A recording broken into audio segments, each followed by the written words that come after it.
કલ્પના કરો કે આખો દિવસ ખૂબ જ મહેનતથી અભ્યાસ કર્યો અથવા કલાકો સુધી કોઈ ભારે વસ્તુ પકડી રાખી. સ્વાભાવિક છે કે એવું જ લાગે કે ઘણું કામ કર્યું છે, ખરું ને? પણ જો કોઈ એમ કહે કે ભૌતિકશાસ્ત્રની નજરે કદાચ સહેજ પણ કામ નથી થયું તો?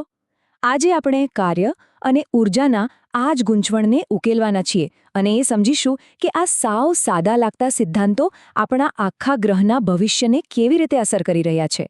તો આજની આપણી સફર કંઈક આવી રહેશે. સૌથી પહેલાં આપણે સમજીશું કે વિજ્ઞાનની દુનિયામાં કાર્યનો અસલી મતલબ શું છે. પછી આપણે ઊર્જાને કાર્ય કરવાની ક્ષમતા તરીકે ઓળખીશું. એ પછી આપણે બ્રહ્માંડના એક એવા નિયમ વિશે જાણીશું જે ક્યારેય તૂટતો નથી. અને અંતે આપણે આપણા ગ્રહના ઊર્જા સ્ત્રોતો અને એમાં આપણી પસંદગીઓ કેટલી મહત્વની છે તેના પર વાત કરીશું. તો ચાલો આ રસપ્રદ સફરની શરૂઆત કરીએ. ચાલો શરૂઆત કરીએ આપણા પહેલા અને સૌથી વધુ ગેરસમજ ધરાવતા ખ્યાલથી, કાર્ય. અને હા, એક વાત ચોક્કસ છે, આપણે જે વિચારીએ છીએ એના કરતાં આ વાત સાવ અલગ છે. અને જવાબ છે હા. સાંભળીને નવાઈ લાગશે, પણ આ સાચું છે. વિચારો કે કોઈ વિદ્યાર્થી આખી રાત પરીક્ષા માટે વાંચે છે, પુષ્કળ માનસિક મહેનત કરે છે. અથવા કોઈ વ્યક્તિ એક મોટા પથ્થરને ખસેડવા માટે પોતાનો બધો પરસેવો પાડી દે છે. બંનેમાં ખૂબ મહેનત અને ઊર્જા વપરાય છે. પણ ભૌતિકશાસ્ત્ર કહે છે કે જો એ પથ્થર 1 ઇંચ પણ ના ખસ્યો તો થયેલું કાર્ય શૂન્ય છે. કેવી અજીબ વાત છે, નહીં? તો આ જ છે મુખ્ય તફાવત. આપણી રોજિંદી ભાષામાં કાર્યનો મતલબ છે પ્રયત્ન, મહેનત. પણ વિજ્ઞાનની દુનિયામાં કાર્યનો મતલબ છે પરિણામ. જો કોઈ વસ્તુ ખસે નહીં, કોઈ હલચલ ન થાય તો કોઈ કાર્ય નથી થયું, પછી ભલેને ગમે તેટલી મહેનત કેમ ન કરી હોય. વૈજ્ઞાનિક દૃષ્ટિએ કાર્ય થવા માટે આ 2 શરતો પૂરી થવી જ જોઈએ. પહેલું, કોઈ વસ્તુ પર બળ લાગવું જોઈએ અને બીજું, એ બળને કારણે તે વસ્તુ પોતાની જગ્યાએથી ખસવી જોઈએ. દાખલા તરીકે, કોઈ વ્યક્તિ દિવાલને જોરથી ધક્કો મારે છે. બળ તો ઘણું લાગી રહ્યું છે, પણ દિવાલ ખસતી નથી. એટલે બીજી શરત પૂરી ન થઈ અને પરિણામે થયેલું કાર્ય શૂન્ય ગણાય. અને આ આખી વાત આ એક સરળ પણ ખૂબ જ શક્તિશાળી સૂત્રમાં સમાઈ જાય છે. કાર્ય બરાબર બળ ગુણ્યા સ્થાનાંતર. આનો સીધો અર્થ એ છે કે ભલે ગમે તેટલું બળ F લગાવવામાં આવે, પણ જો સ્થાનાંતર S શૂન્ય હોય તો પરિણામ શું આવે? શૂન્ય. કોઈ જ કાર્ય નહીં. ઓકે, તો હવે આપણે કાર્ય શું છે તે બરાબર સમજી ગયા છીએ. તો ચાલો હવે એની પાછળ રહેલી અસલી તાકાત એટલે કે ઊર્જા વિશે વાત કરીએ. કારણ કે કોઈ પણ કાર્ય કરવા માટે સૌથી પહેલા ઊર્જાની જરૂર પડે છે. સરળ શબ્દોમાં કહીએ તો, જો કાર્ય એ ક્રિયા છે તો ઊર્જા એ ક્રિયા કરવાની ક્ષમતા છે. જેની પાસે ઊર્જા છે તે જ કાર્ય કરી શકે છે. આ બંને એટલા ઊંડાણથી જોડાયેલા છે કે બંનેને માપવાનો એકમ પણ એક જ છે, જૂલ. આનો મતલબ જેટલું કાર્ય થાય છે એટલી જ ઊર્જા ખર્ચાય છે. આમ તો ઊર્જાના ઘણા સ્વરૂપો છે, ગરમી, પ્રકાશ, રાસાયણિક. પણ આજે આપણે 2 મુખ્ય યાંત્રિક ઊર્જા પર ધ્યાન આપીશું. સ્થિતિ ઊર્જા, જે કોઈ વસ્તુની સ્થિતિ કે સ્થાનને કારણે તેમાં સંગ્રહાયેલી હોય છે, અને બીજી છે ગતિ ઊર્જા, જે તેની ગતિને કારણે હોય છે. ચાલો આને એક સરળ ઉદાહરણથી સમજીએ. વિચારો કે એક ધનુષ્યને તેની પણછ સાથે ખેંચવામાં આવ્યું છે. આ સ્થિતિમાં તે સ્થિર છે, પણ તેની અંદર સ્થિતિ ઊર્જાનો એક મોટો ભંડાર છુપાયેલો છે.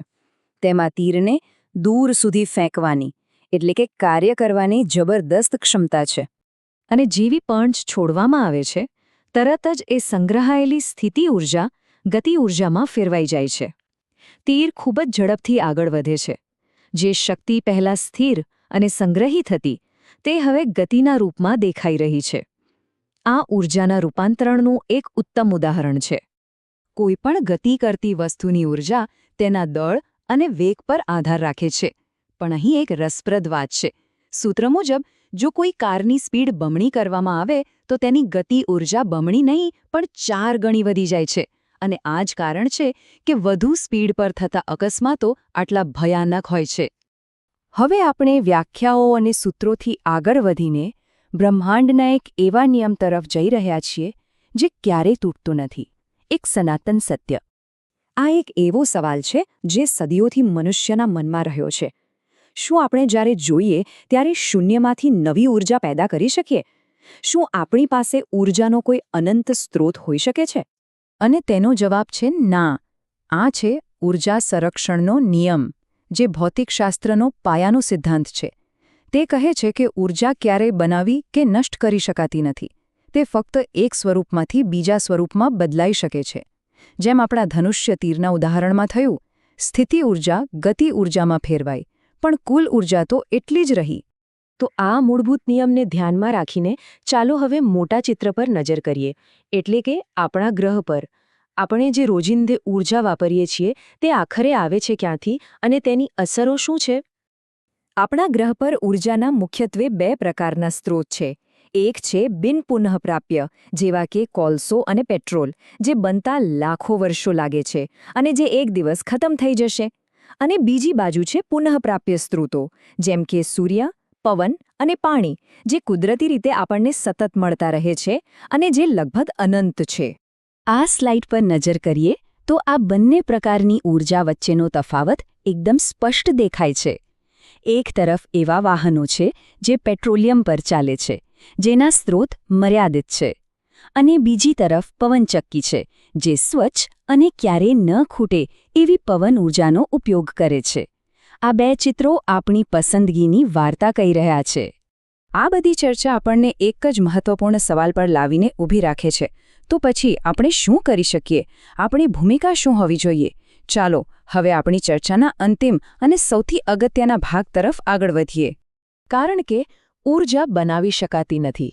તેને બચાવવી એ જ સૌથી બુદ્ધિશાળી અને તાર્કિક પગલું છે. ઊર્જા સંરક્ષણનો અર્થ ફક્ત ઓછો વપરાશ કરવો એવો નથી, પણ જેટલી પણ ઊર્જા વાપરીએ તેનો સ્માર્ટ અને કાર્યક્ષમ રીતે ઉપયોગ કરવો. અને ઊર્જા બચાવવાના ફાયદા ઘણા મોટા છે. તે ફક્ત વીજળીના બિલમાં બચત નથી કરતું, પણ આપણા દેશની આર્થિક સુરક્ષા પણ વધારે છે. આબોહવા પરિવર્તનની ગતિને ધીમી પાડે છે અને સૌથી અગત્યનું, આવનારી પેઢીઓ માટે કિંમતી સંસાધનો સાચવી રાખે છે. તે એક નાનું પગલું છે જેની અસર ખૂબ મોટી છે. જેમ કે આ ચાર્ટમાં દેખાય છે, ઊર્જા આપણા જીવનના દરેક ક્ષેત્રમાં વણાયેલી છે. ટ્રાન્સપોર્ટેશન, આપણા ઘરો, વેપાર ધંધા અને ઉદ્યોગો, આ બધું જ ઊર્જા પર નિર્ભર છે. અને આનો મતલબ એ પણ છે કે આ દરેક ક્ષેત્રમાં ઊર્જા બચાવવાની પણ એટલી જ મોટી તક રહેલી છે. તો ચાલો આખી વાતનો સારાંશ ઝડપથી જોઈ લઈએ. પહેલું, વૈજ્ઞાનિક કાર્ય થવા માટે બળ અને સ્થાનાંતર બંને જરૂરી છે. બીજું, ઊર્જા એટલે કાર્ય કરવાની ક્ષમતા. ત્રીજું અને સૌથી મહત્વનું, ઊર્જાનો ક્યારેય નાશ નથી થતો, તે માત્ર પોતાનું સ્વરૂપ બદલે છે. અને છેલ્લે, આપણા ગ્રહના ભવિષ્ય માટે આપણે કયા ઊર્જા સ્ત્રોત પસંદ કરીએ છીએ તે ખૂબ જ નિર્ણાયક છે. આ બધું આપણને એક અંતિમ અને વિચારવા જેવા પ્રશ્ન પર છોડી જાય છે. આવતીકાલના સારા ભવિષ્ય માટે આપણું ધ્યાન શેના પર વધુ હોવું જોઈએ? શું આપણે ફક્ત એક પ્રકારની ઊર્જાને બીજામાં રૂપાંતરિત કરવાના નવા રસ્તાઓ શોધવા જોઈએ, કે પછી આપણે જે ઊર્જાનો ઉપયોગ કરી રહ્યા છીએ તેના સંરક્ષણને એટલે કે બચતને પ્રાથમિકતા આપવી જોઈએ? કદાચ સાચો જવાબ આ બંનેના સંતુલનમાં જ રહેલો છે.